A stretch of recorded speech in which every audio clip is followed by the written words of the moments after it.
ngalan ng Ama, ng Anak at ng Espiritu Santo. Amen. Sumainyo ang Panginoon. At sumayo rin. Atin pong pagsisihan ang ating mga nagawang kasalanan.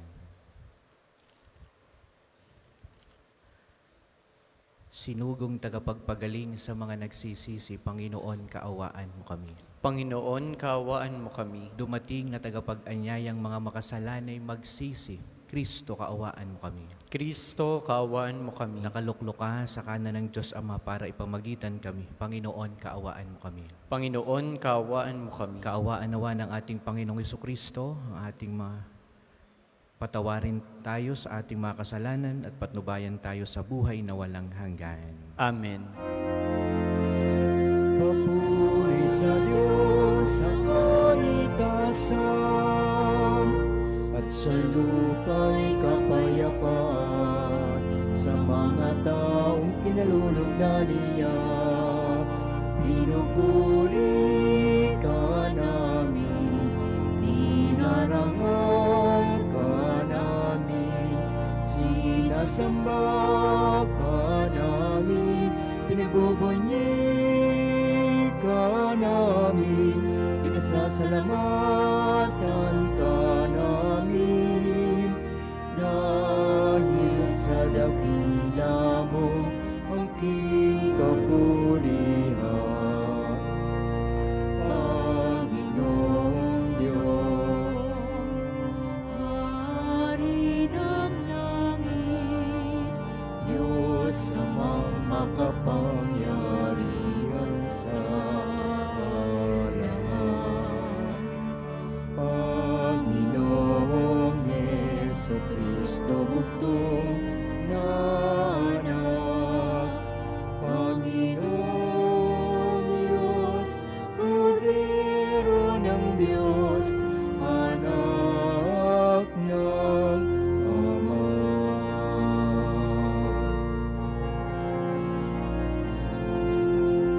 Ikaw na nagalis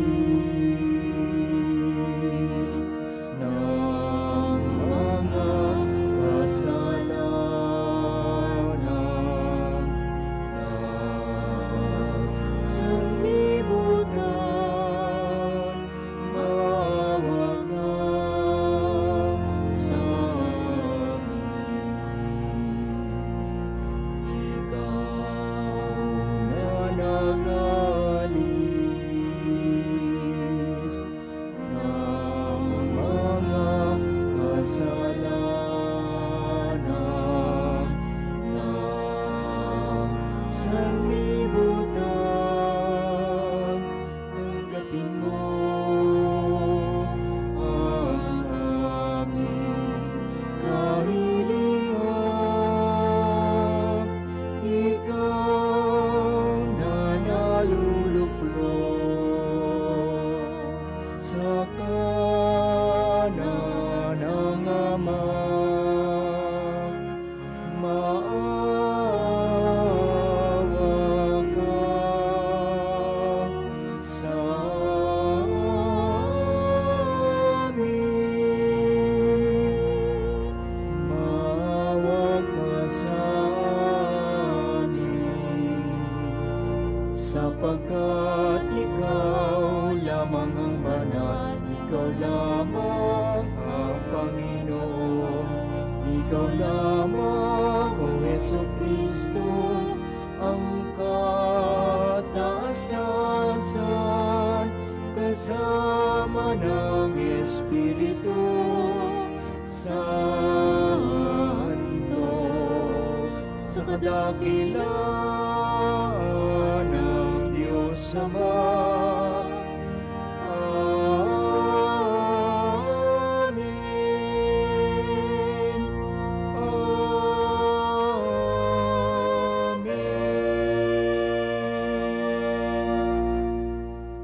Manalangin tayo. Ama naming makapangyarihan, iyong ipinagkaloob na aming sambahin ang ngalan mo, bunga ng pangangaral ng mga apostol. Tugunin mo ang pagdalangin ni na San Simon at San Judas para umunlad lagi ang sambayanan. Sa pagkakaroon ng mga bagong kaanib na sumasampalataya sa iyo sa pamagitan ni Kristo kasama ng Espiritu Santo magpasawalang hanggan. Amen.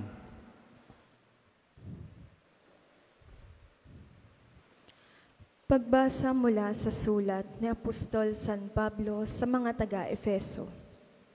Mga kapatid, hindi na kayo dayuhan o taga-ibang bansa, kundi kababayan ng mga hinirang ng Diyos at kabilang sa kanyang sambahayan. Kayo'y itinayo rin sa saligan ng mga apostol at mga propeta, na ang batong panulukan ay si Kristo Jesus. At sa pamamagitan niya, nagkakaugnay-ugnay ang bawat bahagi ng gusali at nagiging isang templong banal. Dahil din sa inyong pakikipag-isa sa Kanya, kayo may kasama nilang naging bahagi ng tahanan ng Diyos sa pamamagitan ng Espiritu. Ang salita ng Diyos. Salamat sa Diyos. Salmong tugunan, laganap na sa daigdig ang kanilang mga tinig. Laganap na sa daigdig ang kanilang mga tinig. Ang langit ay naghahayag na ang Diyos ay dakila, malinaw na nagsasaad kung ano ang kanyang gawa. Bawat araw, bawat gabi, ang ulat ay walang patlang, patuloy na nag-uulat sa sunod na agapit araw. Laganap na sa daigdig ang kanilang mga tinig. Walang tinig o salitang ginagamit kung sa bagay, at wala ring naririnig na kahit na anong ingay. Gayunpaman, sa daigdig ay laganap yaong tinig, ang balita'y umaabot sa duluhan ng daigdig. Laganap na sa daigdig ang kanilang mga tinig. Ang lahat po'y magsitayo.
Sumainyo ang Panginoon. At sumayo rin. Ang mabuting balita ng Panginoon ayon kay San Lucas. Papuri sa iyo, Panginoon. Noong mga araw na iyon, umahon si Jesus sa isang burol at magdamag doong nanalangin. Kinaumagahan, tinawag niya ang kanyang mga alagad at pumili siya ng 12 sa kanila na tinawag niyang mga apostol. Si Simon na pinangalanan niyang Pedro at si Andres na kanyang mga kapatid sina Santiago, Juan, Felipe, Bartolome, Mateo, Tomas at Santiago na anak ni Alpeo at si Simon ang makabayan, si Judas na anak ni Santiago at si Judas Iscariote na naging taksil. Bumaba sa Jesus kasama sila at tumayo sa isang patag na lugar. Naroon ang marami sa kanyang mga alagad at ang napakaraming tao buhat sa Judea at Jerusalem at sa mga bayan sa baybaying dagat ng Tiro at Sidon. Pumaroon sila upang makinig sa kanya at mapagaling sa kanilang mga karamdaman. Pinagaling din niya ang mga pinahirapan ng masamang espiritu. At sinikap ng lahat ng tao na mahipo siya sapagkat may taglay siyang kapangyarihang makapagpagaling ng lahat. Mga minamahal na mga kapatid, ang mabuting balita ng Panginoon. Pinupuri ka namin, Panginoong Hesukristo. Magandang hapon po sa inyong lahat. Mga minamahal na mga kapatid, alam natin itong nakaraang araw lamang, tayo ay dumanas ng matinding pagsubok bungat ng itong dala ng bagyo Kaya po tayo maraming mga kababayan na nangangailangan ng tulong. Kaya kami po'y kami po'y kumakatok sa kabutihan ng inyong loob na tulungan natin ang mga nasalanta ng bagyong Christine. Napakadami po, lalong dito sa Batangas. Ating tingnan ang mga pagbasang ating napakinggan. Ngayon po'y kapiyastahan ni na Apostol San Simon at San Judas, ang mga apostol. Si Jesus, kung yun napansin, bago siya pumili ng kanyang mga alagad, humirang ng kanyang mga apostol, siya'y magdamag na nagdasal. No? Spent the all night in prayer. Talagang pipili siya ng kanyang makakasama. Siya'y magdamag na nagdasal. At alam natin na kapag si Jesus ay merong mga desisyong gagawin, lagi siyang nagdadasal. At kapag siya'y magpapahinga, lagi siyang nagdadasal. Pumupunta sa isang lugar na ang tawag ay ilang na lugar, at talagang halos mahabang panahon ang kanyang ginugugol sa katahimikan, sa pagdadasal, lalong higit kapag merong mga major decisions. Kung sa Jesus nga, siya'y pumili ng 12 at magdamag na siyang nagdasal, nakapili pa siya ng isang Judas, yung sa bandang huli, si Judas Iscariote. Kaya tayo pa kaya na tao, na kapag tayo hindi nagdasal, maraming mga desisyon tayo talagang magiging mali, sa buhay. At minsan pinagsisisihan natin. Pag ang tao hindi na marunong pumunta sa ilang na lugar, yung itatahimik mo ang iyong kaluluwa, ang iyong sarili, yung pag ang tao hindi na marunong magdasal, kapag ang tao ay nasanay na maingay ang kanyang mundo, talagang mahihirapan ka. Sa malamang, di naman sinisigurado, pero talagang maraming nagkakamali, dahil hindi na nakapagdasal ng ayos. Si Jesus, sasabihin ko sa inyo, siya ay nakapili pa ng isang Judas na kanyang makakasama. Yan ipinagdasalan na.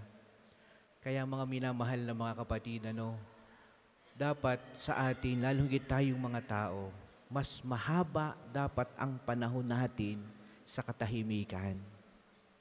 Mas mahaba dapat ang ating ginugugol sa pagdadasal. Yung ikaw at ang Diyos ay laging kayong daloy merong personal na relasyon. Yan ay inyong aralin sa inyong buhay na matuto ka na ikay tumahimik. Matuto kang, lalo higit ngayong panahong ito na tayo'y magdamag na minsan ang hawak pa'y gadget. Ang mundo na ng mga kabataan ngayon ay ganyan na ang galaw ng mundo ngayon. Kaya mapansin ninyo, madaming nai-stress, madaming napapagod, madaming nagkakasakit, madaming nahihirapan. Bakit? Kulang sa pagdadasal. Kulang sa pagtahimik. Kulang sa paglapit sa Diyos. Kaya nawa mga binamahal na mga kapatid, tulad ng mga alagad, sila laging pumupunta at sila'y nagtatanong kay Jesus pa nga, Panginoon, paano po ba manalangin? Sapagkat kita niya na laging si Jesus ay nagdadasal. Kaya nawa, maging bahagi na ng ating buhay na ikaw ay natahimik. Kaya dito po sa atin sa shrine, matahimik tayo dito. Kahit maghapon ka dito, na ilaan mo ang iyong oras, makipagniig ka sa Diyos, dito makakausap mo ng tahimik na tahimik ang Panginoon. Kaya nawa, yan ay inyong pag-ukulan ng pansin, ang katahimikan sa inyong buhay. Kung nasanay ka na magulo at ang takbo ng iyong buhay ngayon, sanayin mo ng iyong kaluluwa, minsan pumupunta ka sa mga ilang na lugar. Para po sa mamaghahandog ng sobre, pakihulog na lamang po sa buslo. Aming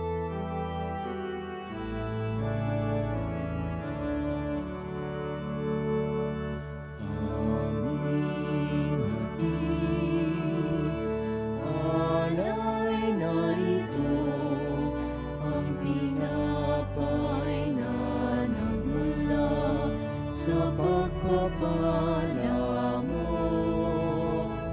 At tanggapin ang alak na ito, inuming inihain sa'yo.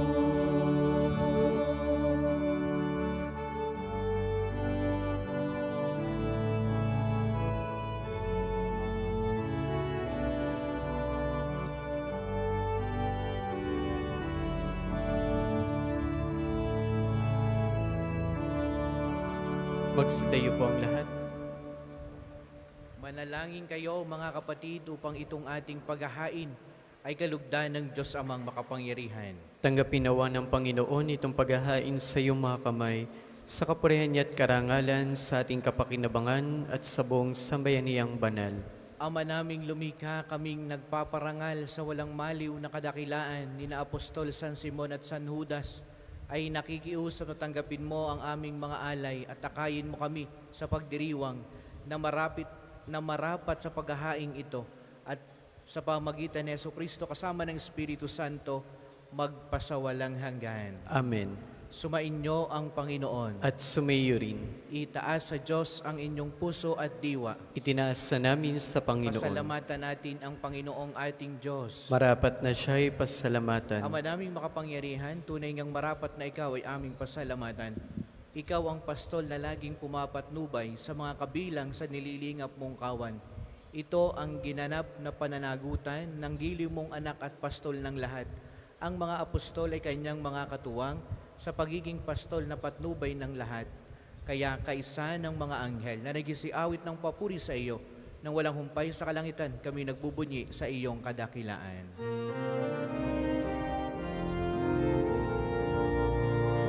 Banal ka pong may kapal, banal ang iyong pangalan, banal ang iyong kaharian.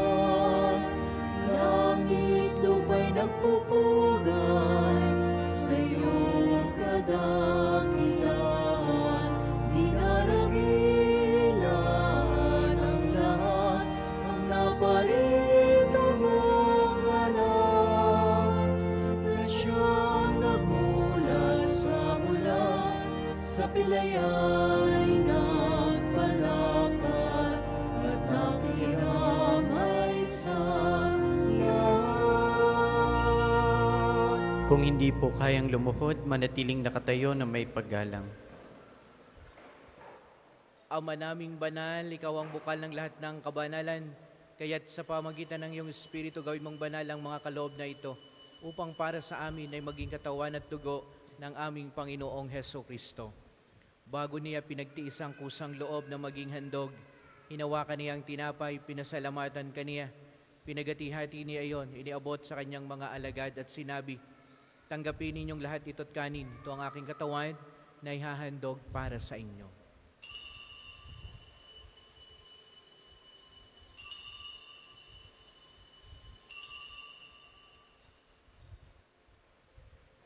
Gayon din naman, noong matapos ang hapunan, hinawakan niya ang kalis, muli kaniyang pinasalamatan.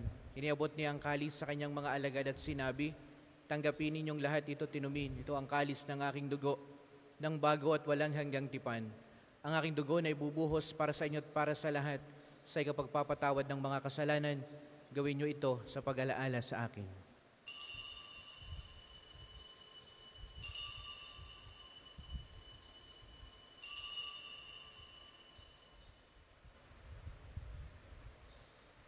Manatili pong nakaluhod. Ipagbunyi natin ang misteryo ng pananampalataya. Si Kristo'y namatay, si Kristo'y nabuhay, si Kristo'y babalik sa wakas ng panahon. Ama, ginagawa namin ngayon ang pag-alaala sa pagkamatay at muling pagkabuhay ng iyong anak. Kaya tiniaalay namin sa iyong tinapay na nagbibigay buhay at ang kalis na nagkakaloob ng kaligtasan.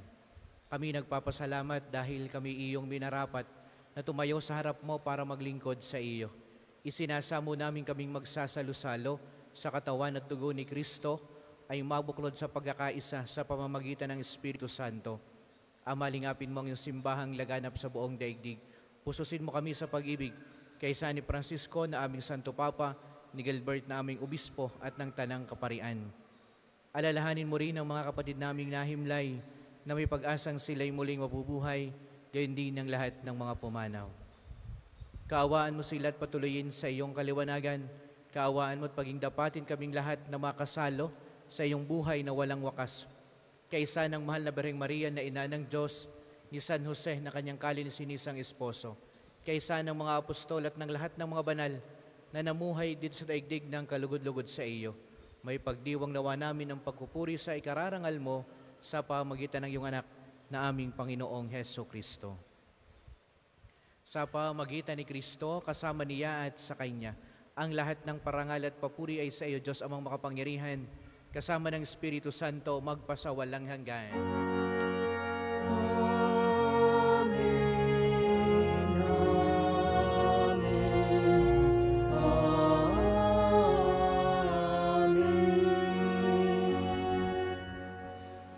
Awitin natin ang Ama namin.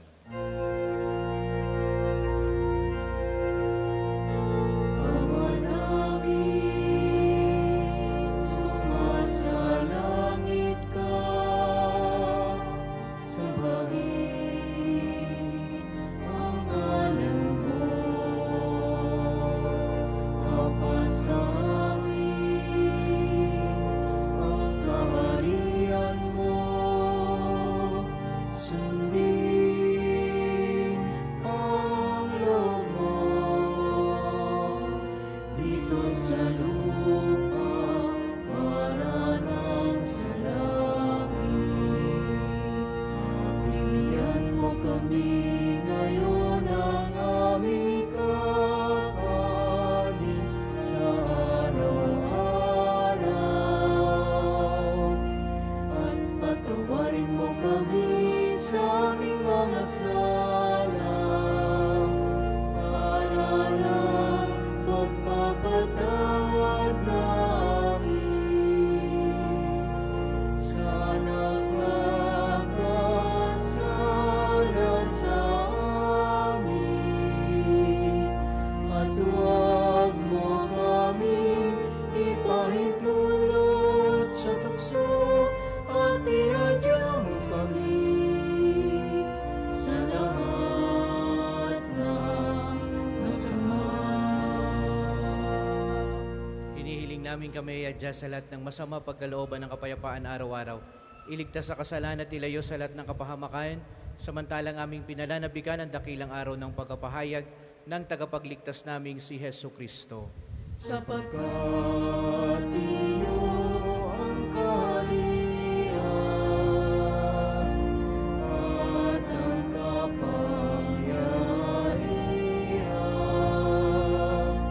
at ang kapurihan magpakailanman. Amen. Panginoong Jesucristo, sinabi mo sa iyong mga apostol, kapayapaan ang iniiwan ko sa inyo, ang aking kapayapaan ang ibinibigay ko sa inyo.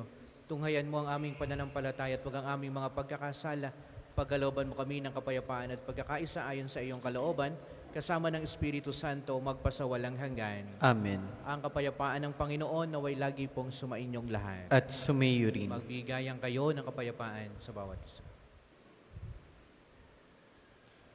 Kordero ng Diyos na nag-aalis sa mga kasalanan ng sanlibutan, maawa ka sa amin.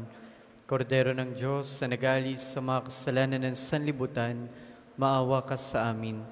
Kordero ng Diyos na nag-aalis sa mga kasalanan ng sanlibutan, ipagkaloob mo sa amin ang kapayapaan. Kung hindi po kayang lumuhod, manatiling nakatayo na may paggalang. Ito ang kordero ng Diyos, ito ang nag-aalis ng kasalanan ng sanlibutan. Mapalad ang mga inaanyayahan sa kanyang banal na piging. Panginoon, hindi ako karapat-dapat na magpatuloy sa iyo, ngunit sa isang salita mo lamang ay gagaling na ako.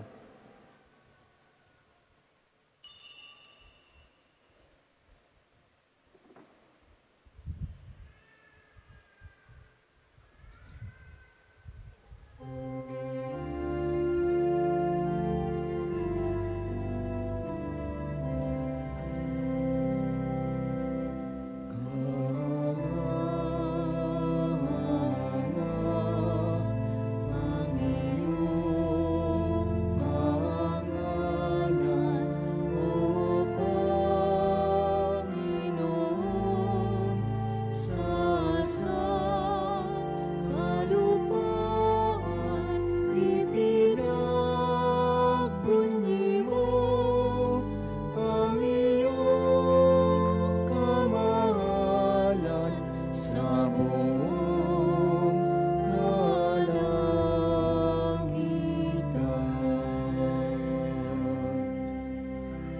Pinagmamasdan ko ang langit, nagawa ng iyong mga kamay. Ang buwan at mga bituin na sa langit yung inilagay.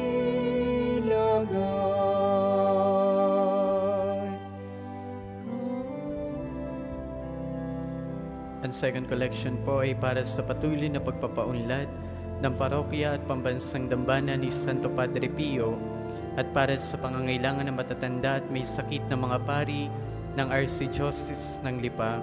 Salamat po sa inyong handog.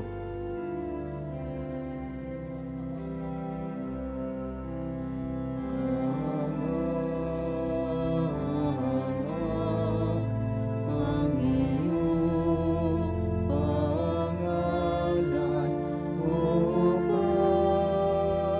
Panginoon, sa sangkalupaan ipinagbunyi mo ang iyong kamahalan sa buong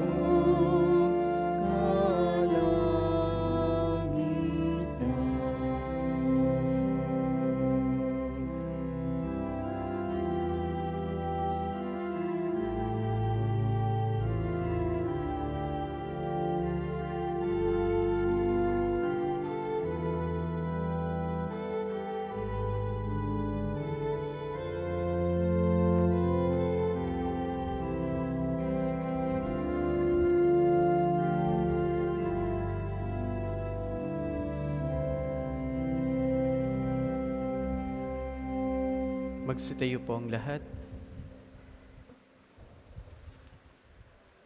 Manalangin tayo. Ama naming mapagmahal, pagkatanggap namin sa banal na pakikinabang, pinakikiusap namin ngayon puspos ng Espiritu Santo sa pakundangan sa kagalang-galang na pagkapakasakit ng mga apostol, San Simon at San Judas. Kami naway panatilihin ang aming ginaganap sa buklod ng iyong pag-ibig. Sa pamagitan ni Kristo kasama ng Espiritu Santo, magpasawalang hanggan. Amen. Panalangin ng pagtitiwala kay Santo Padre Pio, tayo pong lahat. Padre Pio, taga Pietrelcina, Mongheng Banal, Pintakasing Santo ng Milenyong Kasalukuyan, gabay namin sa pagtahak sa landasing makalangit, takbuhan sa pangangailangan, huwaran ng pagtitiis. Sa iyo namin inilalapit aming mga kagipitan, sa iyo po ibinibilin kalusugan at kabuhayan.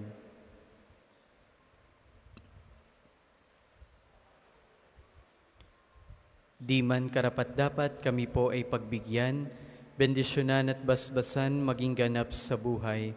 Lumayo nawa kami, umiwas sa kasalanan, lumapit lagi sa Diyos, maging matatag at matibay. Sa mabuting balita ng pagliligtas, turuan mo kami nawa, sa tuwina ay makinig, magnilay at sumampalataya. Amin pong pakiusap itong mga kahilingan, puso ay nagsisisi, nagtitikang taimtiman. Di na muling magkasala, sunod lagi sa Diyos Amang, kaisa ng Espiritu at ni Jesus sa tagapamagitan. Amen. Ang lahat po'y magsiupo para sa mga patalastas. Una, sa inyong pagdalaw sa pambansang dambana, mangyaring pakaingatan ng inyong mga personal na gamit. Hangad namin ng isang matiwasay at maayos sa pagbisita sa National Shrine. Ikalawa, nakahanda na po sa bandang unahan ng ating main church ang paglalagyan ng mga sobrang may pangalan ng inyong mga mahal na yumao. Sila po'y ating ipagnonobena mula sa ika-1 hanggang ika-9 ng Nobyembre at buong buwan nating ipagdarasal ang kapayapaan ng kanilang kaluluwa. Makipag-ugnayan lamang po kayo sa ating mga tagapaglingkod para sa mga sobre. Ikatlo, Bahagi pa din ang ating pamimintuho kay Padre Pio at pagdarasal para sa kapayapaan ng ating kaluluwang na mahal sa buhay. May mga available pong rose candles sa paligid ng simbahan na maaari nating sindihan sa may Chapel of Reconciliation bilang tanglaw sa ating mga mahal na pumanaw. Ika-4, ngayong Sabado, 2 ng Nobyembre ay unang Sabado ng buwan. Mayroon po tayong prosesyon sa karangalan ng Mahal na Birhen sa ganap na 5 ng umaga. Sisimulan natin sa may harap ng Fountain of Hope. Ang mga sasama ay inaanyayahang magdala ng kandila. 5, pinsalang dulot na nagdaang bagyo. Panoorin po natin ito.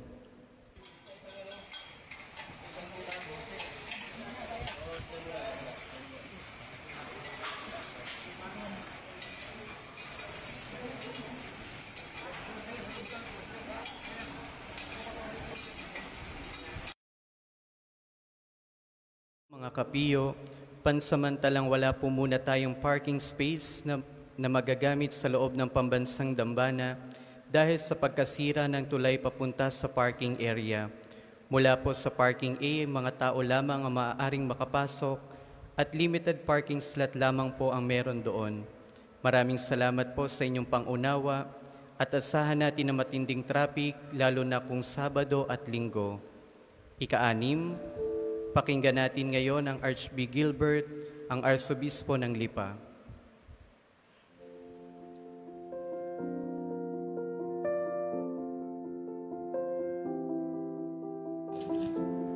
Ito po si Archbishop, ang inyong Arsobispo, at sa ngayon po ay nandito ngayon sa Roma. Ako po ay patuloy nagdarasal para sa ating lalawigan sapagkat matapos na nasalanta tayo ng bagyo, maraming naghihirap at maraming nangangailangan ng dasal. Sa ngayon po ako'y humihingi ng tulong sa inyo, lalo na sa mga kapatid natin na salanta ng bagyo. Mahalaga na tayo magtulungan tulad na nangyari sa atin nung mga nakaraang taon. Sumabog ang Bulkang Taal, nagka-COVID tayo. Ipagpatuloy po natin ang magandang gawain ng isang Batanggenyo, nagtutulungan, nagbabahaginan, at nagdarasal para sa lahat. Ipadala po ang inyong tulong sa pamamagitan ng LASAC o Lipa Archdiocesan Social Action natin sa pamumuno ni Father Jas Shapko. So maraming salamat po sa inyong pakikinig at patuloy pong inyong asahan ang Arsobispo na nagdarasal para sa atin at patuloy tayong binibigyan ng pagkakataon ng Diyos upang makilala na hindi tayo iniiwan ng Diyos. Pagpalain tayong lahat.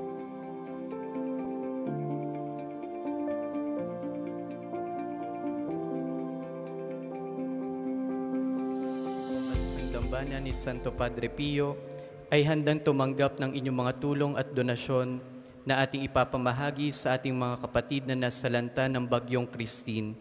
Para po sa inyong mga ibabahagi, maaari kayong makipag-ugnayan sa opisina at pamisahan o kaya sa mga detalyeng makikita sa screen. Ang susunod pong banal na misa ay sa ganap na 2 ng hapon.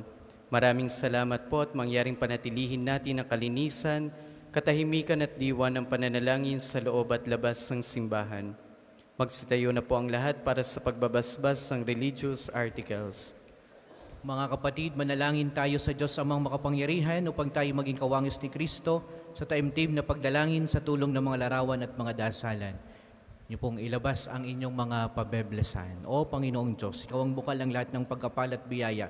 Buhos mo ang iyong bendisyon sa mga gamit na ito sa pananalangin, mga rosaryo, mga imahin, mga dasalan na nagpapaalala ng iyong kabutihan, kabanal at pagmamahal sa amin, upang ang lahat ng dumulog at magdasal gamit ang mga ito ay magtamo ng iyong awa at biyaya.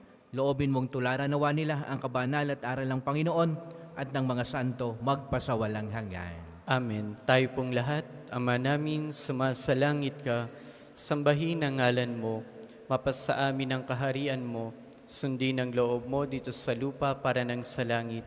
Bigyan mo kami ngayon ng aming kakanin sa araw-araw, at patawarin mo kami sa aming mga sala, para ng pagpapatawad namin sa nagkakasala sa amin. at huwag mo kami pahintulot sa tukso, at iadya mo kami sa lahat ng masama. Amen. Aba, Ginoong Maria, napupuno ka ng grasya, ang Panginoong Diyos ay sumasa iyo. Bukod kang pinagpala sa babaing lahat, at pinagpala naman ang iyong anak na si Jesus. Santa Maria, Ina ng Diyos, ipanalangin mo kaming makasalanan, ngayon at kung kami mamamatay. Amen. Luwalhati sa Ama, sa Anak at sa Espiritu Santo, kapara noong una, ngayon at magpas sa walang hanggan. Amen. Aba, Ginoong Maria, napupuno ka ng grasya, ang Panginoong Diyos ay sumasa iyo. Bukod kang pinagpala sa babaing lahat, at pinagpala naman ang iyong anak na si Jesus. Santa Maria, Ina ng Diyos, ipanalangin mo kaming makasalanan, ngayon at kung kami mamamatay. Amen. Luwalhati sa Ama, sa Anak at sa Espiritu Santo, kapara noong una, ngayon at magpas sa walang hanggan. Amen. Luwalhati sa Ama, sa Anak at sa Espiritu Santo, kapara noong una, ngayon at magpas sa walang hanggan. Amen.